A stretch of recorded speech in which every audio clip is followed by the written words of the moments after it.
Teman-teman, selamat datang di YouTube channel Yohanes Prayoga. Sekarang kita akan lanjutin yang namanya podcast bersama Nicholas dan Cheng Daovan. Kita akan melihat lagi kelanjutannya ya. Dan apa saat ini yang kita bahas? Yang dibahas saat ini adalah tentang strategi di market kripto lesu atau bisa dikatakan di kripto yang sedang bearish. Ya, bagaimana keadaan di market kripto yang sedang bearish?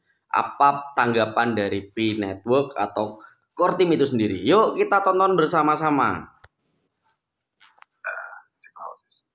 Yeah, so tell me a little bit about your guys' experience as co-founders of a huge network through the bear market, because I'm curious. Just do numbers kind of start to slow down?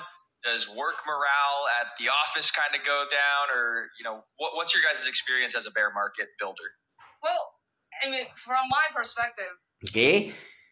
Pertanyaannya adalah bagaimana menurut kalian ketika di market yang lesu atau di bear market ya? Oke. Ini jawabannya dari Cheng Daovan, nanti ditambahi sama Nicholas yang jawab. Kita tonton lagi ya. Bear market is not necessarily a bad thing for the industry. The bear market get rid of all the craziness and the noises, and force people to focus attention on what is real, what is really useful, what is the real use cases of crypto. So I think this is the phase for real builders, and focus our attention to more substance. So bringing substance to the industry to get ready for the next wave of bull market. And Oke, dari sini dulu ya, menjelaskan bahwa ini adalah kesempatan, katanya Cheng Daovan ini adalah kesempatan di mana kita tidak terpengaruh terhadap bull market dan bear market, sehingga kita bisa memfokuskan diri untuk membangun lebih baik lagi, aplikasi lebih baik lagi, dan akan siap untuk bergabung. Ini tulisannya kalau di sini, kalau kalian tahu, akan siap bergabung untuk gelombang pasar bull. Karena sekarang kan lagi bearish itu turun, bullish itu naik.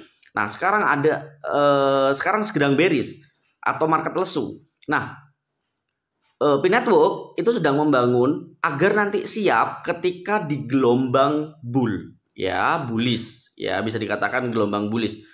Nanti aku jelasin kenapa kok penting banget market bullish sama bearish, dan tujuannya kenapa gitu. Karena banyak orang yang bilang, atau banyak orang yang teman-teman ya yang sering bilang bahwa market P Network atau koin P itu stabil dan tidak akan terpengaruh naik atau turun. Jadi kan kalau stabil atau stable coin kan nggak akan mengaruh naik atau turun. Nah, di sini akan lebih jelas bahwa P Network itu bukan stable coin, karena dari pasar bull dan bear sudah ditanyakan oleh penanya atau yang memberikan pertanyaan bahwa bagaimana nih ketika pasar sedang lesu. Nah, jawabannya Cheng Daovan, kita sedang membangun lebih baik lagi agar nanti masuk ke gelombang pasar bull, agar juga akan naik gitu. Kita lanjut aja dulu ya. As for Pi, we're basically shielded from that, especially because of our design of the enclosed network. Yeah. Oke. Dia bilang yang sebelumnya kita saat ini di closed network atau masih jaringan tertutup. Jadi kita masih aman atau kita terlindungi dari market bull atau bears. Jadi tidak ada pengaruhnya buat kita karena masih di jaringan tertutup. Mengartikan apa, teman-teman? Semoga bisa menjawab ya. Mengartikan apa? Tapi nanti pasti saya jelaskan. Kita lanjut dulu. Sekarang waktunya Nicholas yang bilang. The enclosed network by construction is shielded from any market conditions. Nah, karena jaringan tertutup berdasarkan konstruksi terlindungi dari kondisi pasar apapun. So, sekarang bagi teman-teman yang masih percaya tentang stablecoin, di sini Nicholas dan Cheng Daovan mengatakan bahwa kita masih di jaringan tertutup berdasarkan konstruksi terlindungi dari kondisi pasar apapun. Mengartikan apa coba? Mengartikan keadaan P Network itu akan naik turun juga seperti kripto lainnya. ya, seperti kripto lainnya. Karena secara otomatis kalau kalian tahu tentang kripto, ketika si dedengkot Bitcoin naik, altcoin juga akan berangsur-angsur ikut naik. Ketika dedengkot Bitcoin itu turun, maka secara otomatis altcoin juga mulai turun. Sehingga dikatakan ketika market lesu, maka semua kripto akan lesu.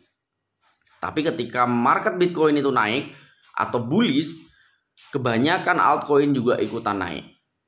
So, karena jaringan tertutup P-Network punya konstruksi yang tidak bisa masuk pasar saat ini, kecuali jaringan terbuka ya. Jaringan terbuka secara otomatis berarti masuk pasar. Masuk pasar artinya adalah masuk bursa atau DEX. Dan ketika di market lesu dan P-Network itu dikeluarkan sebelumnya, maka ketika market lesu secara otomatis P-Network juga sebagai altcoin juga turun, juga lesu. Makanya di sini dikatakan sama Cheng Dao-Fan dan Nicholas, kita terlindungi dikarenakan jaringan tertutup. Oke. Ini dari Cheng Dao-Fan dan Nicholas secara langsung. Kalau kalian lanjutkan videonya, Nicholas akan mengatakan bahwa ketika kita masuk saat itu di market lesu, maka kasihan yang KYC. Ya walaupun ngomongnya nggak begini ya, cuman dalam artian aku lebih mudah aja untuk menyampaikan dengan cara bahasaku itu adalah seumpama aku masukin ke market yang sedang lesu dan aku open network ketika atau open mainnet ketika market lesu, kasihan yang KYC di akhir. Karena kasihan yang KYC di depan, yang di awal. Karena ketika KYC di awal, dia akan membayar 1 P dengan harga yang lebih mahal. Dan keadaannya market lesu, maka orang yang KYC saat ini 1 P juga, tapi kan nilai atau value-nya lebih kecil. Nah, itu menandakan bahwa, saya ulangi, bahwa P-Network atau P-Coin juga akan seperti ini, dump sama pump, seperti layaknya kripto-kripto yang lain. Dari sini pun kita bisa mengambil apa yang dikatakan oleh Nicholas dan Cheng Dao-Fan. Tapi ya bebas sih ya, itu kan kata core team. Jadi kalian sendiri yang sekarang harus mencoba untuk belajar dan mencari wawasan yang lebih baik. Kayak gini, kita nonton apa yang dikatakan langsung. Apakah itu tidak valid lagi? Ini core team yang bilang. Kurang valid apa? Berarti banyak nih yang sudah dibantah ya untuk GGV ya, stablecoin sudah dibantah. Nanti belum lagi yang apakah masuk bursa. Nah, di sini masih ada nih bahasan masuk bursa dan berapa nilai 1 P menurut dolar itu, walaupun nggak dijawab sih karena tahu sih alasannya kenapa. Berapa 1 P menurut dolar, terus tentang masuk bursa, katanya nggak masuk bursa. Ini bakalan ketolak semua loh ya. Yang GGV itu yang gak akan masuk exchange, gak akan masuk exchange. Ini ada jawabannya dari Nicholas sama Cheng Dao-Fan secara langsung.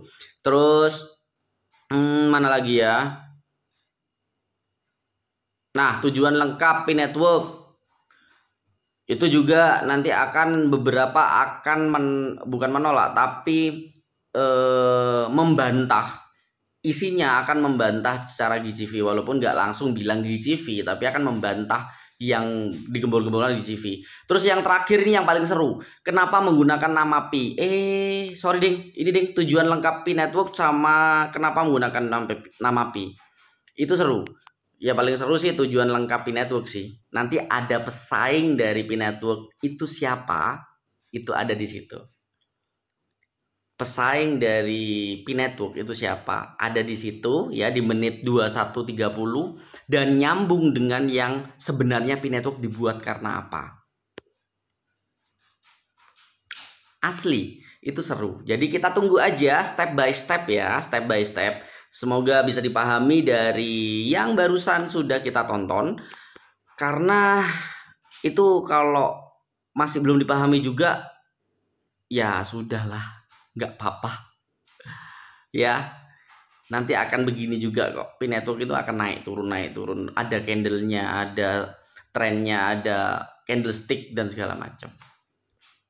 Semoga bisa menambah wawasan teman-teman aja. Yang percaya ya monggo, terima kasih. Kalau yang nggak percaya ya tetapkan sesuai dengan dirimu. Ya, tetapkan sesuai dengan dirimu. Nanti secara realita itu juga akan bilang ke dirimu.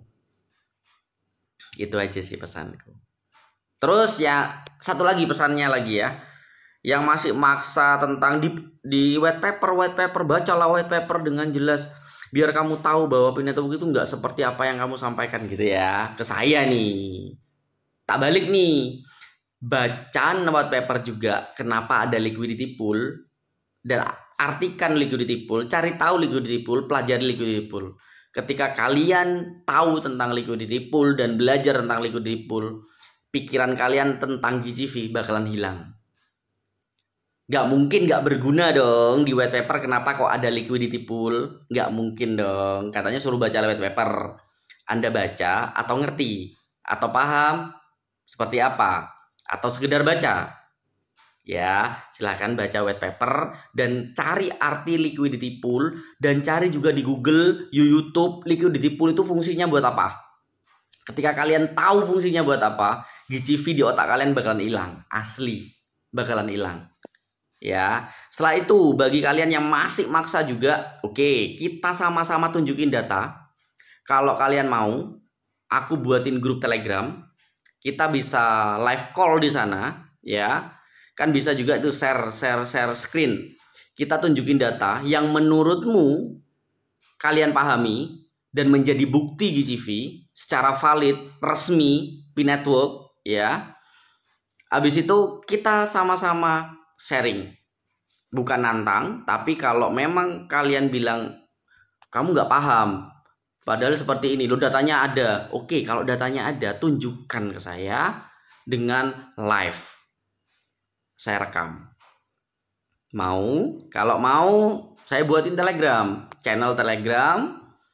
Setelah itu kita akan diskusi di sana, bongkar datanya, harus dan wajib menggunakan literasi yang jelas, valid, dan resmi. Ya, kalau berani, ayo. Oke, kalau enggak, ya enggak apa-apa. Enggak usah dipaksa. Ya, kita sama-sama tunjukin data yang benar. Bisa aja kan saya salah. Bisa aja kan, karena mungkin datanya kamu lebih valid. Kalau valid dan bisa dipertanggungjawabkan, jangan takut.